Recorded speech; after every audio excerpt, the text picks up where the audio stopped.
Saudara-saudara yang dikasihi oleh Tuhan kita Yesus Kristus, kita akan membaca, merenungkan sabda firman Tuhan. Tapi sebelumnya mari kita berdoa. Bapa di dalam surga, kami datang kepadamu pada saat ini ya Tuhan, dalam persekutuan ibadah ini. Kami rindu untuk membaca dan merenungkan sabda firman Tuhan. Karena itu kami mohon kepadamu, urapilah kami semua dengan kuasa Roh Kudus-Mu, agar kami mampu untuk memahami akan kebenaran firman-Mu, dan kebenaran firman-Mu inilah yang kami lakukan di tengah-tengah kehidupan kami sehari-hari. Inilah kami ya Tuhan, berfirmanlah, kami siap untuk mendengarkannya. Di dalam nama Yesus. Amin. Saudara-saudara, pembacaan Alkitab kita pada saat ini diambil dari kitab Matius pasalnya yang ketiga, ayat 1 sampai ayatnya yang ke-12. Matius 3, ayat 1 sampai 12. Di bawah judul Yohanes Pembaptis. Bunyinya demikian. Pada waktu itu, tampillah Yohanes Pembaptis di padang gurun Yudea dan memberitakan, "Bertobatlah sebab kerajaan surga sudah dekat." Sesungguhnya dialah yang dimaksudkan Nabi Yesaya ketika ia berkata, "Ada suara orang yang berseru-seru di padang gurun, persiapkanlah jalan untuk Tuhan, luruskanlah jalan baginya." Yohanes memakai jubah bulu unta dan ikat pinggang kulit, dan makanannya belalang dan madu hutan. Maka datanglah kepadanya penduduk dari Yerusalem, dari seluruh Yudea dan dari seluruh daerah sekitar Yordan. Lalu sambil mengaku dosanya, mereka dibaptis oleh Yohanes di sungai Yordan. Tetapi waktu ia melihat banyak orang Farisi dan orang Saduki datang untuk dibaptis, berkatalah ia kepada mereka, "Hai kamu keturunan ular beludak, siapakah yang mengatakan kepada kamu bahwa kamu dapat melarikan diri dari murka yang akan datang? Jadi hasilkanlah buah sesuai dengan pertobatan. Dan janganlah mengira bahwa kamu dapat berkata dalam hatimu, Abraham adalah bapa kami. Karena aku berkata kepadamu, Allah dapat menjadikan anak-anak bagi Abraham dari batu-batu ini. Kapak sudah tersedia pada akar pohon, dan setiap pohon yang tidak menghasilkan buah yang baik pasti ditebang dan dibuang ke dalam api. Aku membaptis kamu dengan air sebagai tanda pertobatan, tetapi ia yang datang kemudian daripadaku lebih berkuasa daripadaku, dan aku tidak layak melepaskan kasutnya. Ia akan membaptiskan kamu dengan Roh Kudus dan dengan api. Alat penampi sudah di tangannya. Ia akan membersihkan tempat pengirikannya dan mengumpulkan gandumnya ke dalam lumbung. Tetapi debu jerami itu akan dibakarnya dalam api yang tidak terpadamkan. Saudara-saudara, sampai di sana pembacaan Alkitab kita pada saat ini. Terpujilah Kristus. Saudara-saudara yang dikasihi oleh Tuhan kita Yesus Kristus, sekarang ini kita sudah berada pada Minggu Advent yang kedua.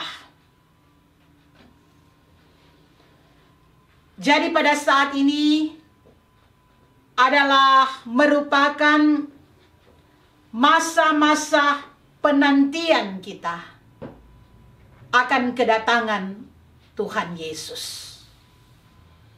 Tapi kalau kita berbicara tentang Advent, Jadi ada dua pemahaman yang kita ketahui, saudara-saudara. Advent, kita menantikan kedatangan Tuhan Yesus melalui kelahirannya, yaitu Natal. Tetapi pada saat sekarang ini juga, kita sedang berada pada penantian akan kedatangan Tuhan Yesus yang kedua kali. Saudara-saudara jemaat Tuhan, di masa-masa Advent ini, maka diingatkan bagi kita semua sebagai umat Tuhan, agar supaya minggu-minggu Advent ini adalah merupakan minggu persiapan-persiapan kita. Jadi bukan cuma persiapan secara lahiriah, bukan cuma perhiasan-perhiasan yang kita atur di rumah kita, tetapi terutama saudara-saudara, kita harus menghias kehidupan kita. Kita harus mengatur kehidupan kita. Kita harus membaharui kehidupan kita, agar supaya ketika Tuhan Yesus datang, maka kita sudah siap untuk menanti kedatangannya. Saudara-saudara jemaat Tuhan, pembacaan kita pada saat ini berbicara tentang Yohanes Pembaptis. Yohanes Pembaptis dikatakan sebagai pembuka jalan bagi kedatangan Tuhan Yesus. Dan memang saudara-saudara, kedatangan Yohanes Pembaptis ini sudah dinubuatkan oleh Nabi Yesaya. Kalau kita lihat dari Alkitab, maka silsilah daripada Yohanes Pembaptis ini, dia masih mempunyai hubungan saudara dengan Yesus. Oleh karena Elisabet adalah ibu dari Yohanes Pembaptis, dan Elisabet ini masih bersaudara dengan Maria, ibu Yesus. Oleh sebab itu saudara-saudara, ketika kehamilannya, maka dia pun datang kepada Elisabet, saudaranya yang pada waktu itu sudah hamil 6 bulan. Dan kita lihat saudara-saudara di dalam Alkitab, bagaimana juga Elisabet, dia sudah dikatakan sebagai seorang wanita yang mandul. Tapi Allah menyatakan kemahakuasaannya. Itulah Tuhan kita saudara-saudara. Bagi manusia mustahil, bagi Tuhan tidak ada yang mustahil. Semua dapat terjadi kalau Tuhan berkenan. Itu yang kita lihat saudara-saudara. Dan kita melihat juga bagaimana kisah kelahiran daripada Yohanes Pembaptis. Bagaimana ayahnya saudara-saudara Sakaria, dia menjadi bisu dan dia baru dapat bicara ketika Yohanes Pembaptis itu lahir. Nah, ini hal-hal yang kita melihat. Saudara-saudara, jadi Yohanes Pembaptis ini dipersiapkan oleh Allah sebagai jalan bagi kedatangan Tuhan Yesus. Karena kita lihat di dalam sejarah saudara-saudara, ada kurang lebih 400 tahun lamanya tidak ada suara kenabian lagi. Itulah sebabnya jarak antara kitab Maleaki dan kitab Matius kurang lebih 400 tahun. Di antara perjanjian lama sampai kepada perjanjian baru, 400 tahun tidak ada lagi wahyu dari Allah. Allah tidak mengutus nabi-nabi untuk memberitakan kepada umat pertobatan bagi umat. Allah tidak mengutus lagi nabi-nabi. Kurang lebih 400 tahun lamanya. Karena apa, saudara-saudara? Karena Allah sudah capek melihat kehidupan manusia. Ketika Allah mengutus nabi-nabi memberitakan berita pertobatan, tetapi umat tetap berkeras hati. Mereka tidak mendengar. Itu yang terjadi pada waktu itu. Jadi kita bisa bayangkan, saudara-saudara, ada sekitar 400 tahun tidak ada berita. Tidak ada teguran-teguran lagi bagi umat pada waktu itu. Itulah sebabnya kedatangan Yohanes Pembaptis, kalau kita lihat, itu juga merupakan suatu gangguan bagi orang-orang Farisi dan orang-orang Saduki. Mereka adalah orang-orang terhormat yang berpengaruh, yang melaksanakan tugas keagamaan. Tetapi pada waktu itu, saudara-saudara, apa yang mereka lakukan hanyalah merupakan suatu kedok. Karena perbuatan-perbuatan mereka banyak sekali hal yang menyakitkan hati Tuhan yang mereka buat. Jadi kalau kita melihat orang-orang Farisi, di mata manusia mereka terhormat, tetapi di mata Tuhan mereka tidak terhormat. Karena apa, saudara-saudara? Mereka sangat sombong. Mereka merasa bahwa mereka adalah umat pilihan Allah. Mereka merasa bahwa mereka adalah keturunan Abraham. Dan otomatis keselamatan itu hanyalah milik mereka.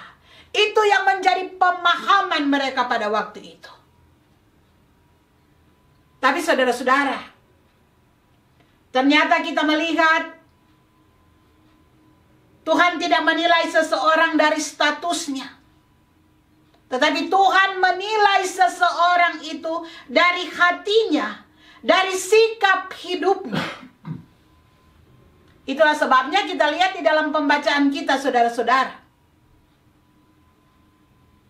menghadapi orang-orang ini, Yohanes Pembaptis dia bicara keras di dalam pembacaan kita tadi. Ketika orang Farisi, orang Saduki datang untuk minta dibaptis, dia katakan, "Hai kamu keturunan ular beludak." Yohanes tidak katakan, "Hai kamu keturunan anak Abraham. Hai kamu umat pilihan." Tetapi dia katakan, "Hai kamu keturunan ular beludak." Ini agak keras yang disampaikan oleh Yohanes Pembaptis kepada mereka. Karena Yohanes Pembaptis mengetahui benar akan kehidupan mereka. Itulah sebabnya berita yang disampaikan oleh Yohanes Pembaptis adalah berita pertobatan. Bertobatlah kamu karena kerajaan Allah sudah dekat. Saudara-saudara jemaat Tuhan, minggu-minggu Advent adalah minggu-minggu penantian akan kedatangan Kristus. Karena itu saudara-saudara, apa yang diberitakan oleh Yohanes Pembaptis di sini, bertobatlah kamu karena kerajaan Allah sudah dekat.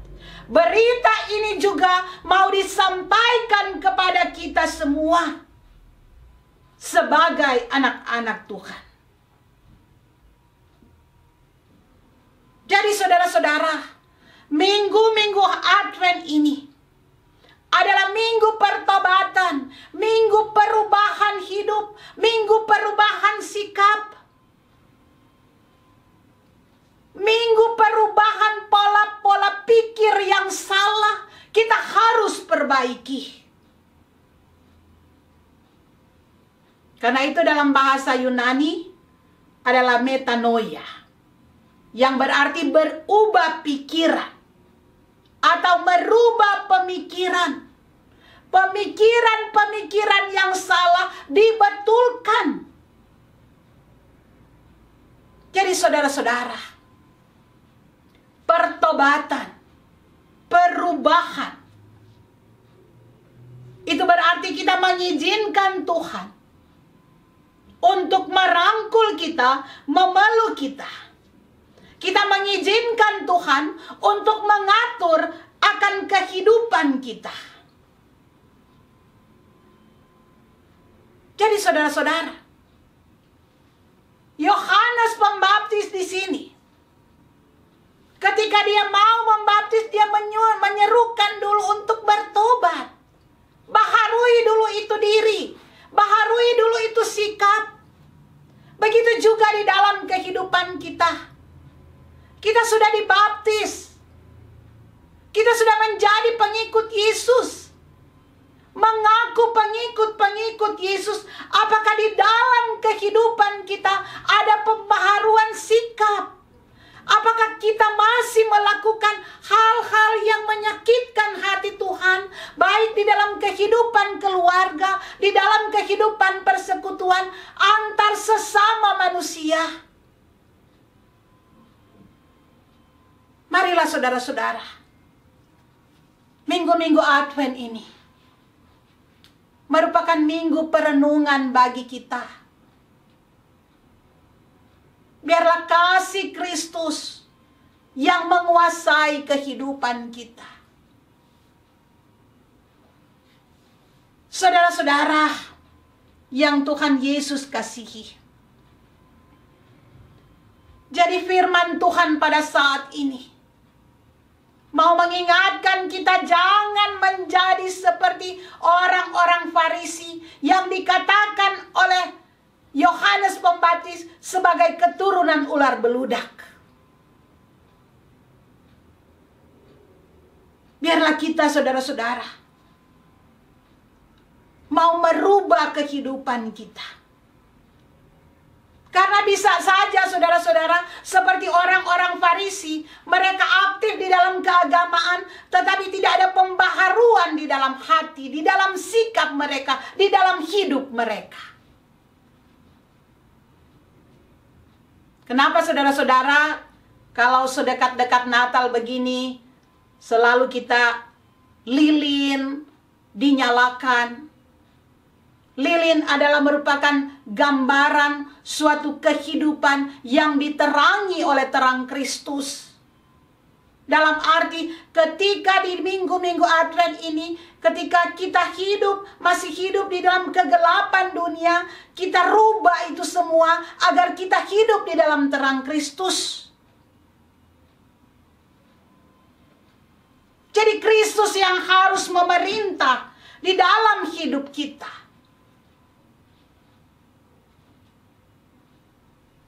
Pertobatan lahir dari hati oleh karena Roh Kudus. Pertobatan menghasilkan perubahan gaya hidup. Hidup yang berubah. Kadang-kadang saudara-saudara, sebagai manusia kita katakan kita sebagai orang beriman. Tetapi kita mau agar supaya keinginan-keinginan kita yang harus dituruti. Jadi kita mau kita yang mengatur Tuhan, bukan Tuhan yang mengatur kita. Banyak hal yang terjadi di dalam kehidupan kita. Ketika kita mengalami kekecewaan karena keinginan kita tidak terkabul, maka kita sudah mogok terhadap Tuhan. Saudara-saudara, firman Tuhan pada saat ini Mau mengingatkan kita untuk membaharui diri kita, membaharui sikap kita. Kalau ada ganjalan-ganjalan di dalam kehidupan kita, kita bersihkan semuanya. Jadi bukan cuma rumah yang kita bersihkan, tetapi hati kita, diri kita, kita bersihkan. Agar ketika kedatangan Tuhan Yesus, maka melalui kuasa Roh Kudus, kita sudah dibaharui. Dan kita menyambut Tuhan Yesus dalam kesukacitaan yang besar. Dan kasih Kristus yang memerintah di dalam kehidupan kita. Tuhan memberkati kita. Amin.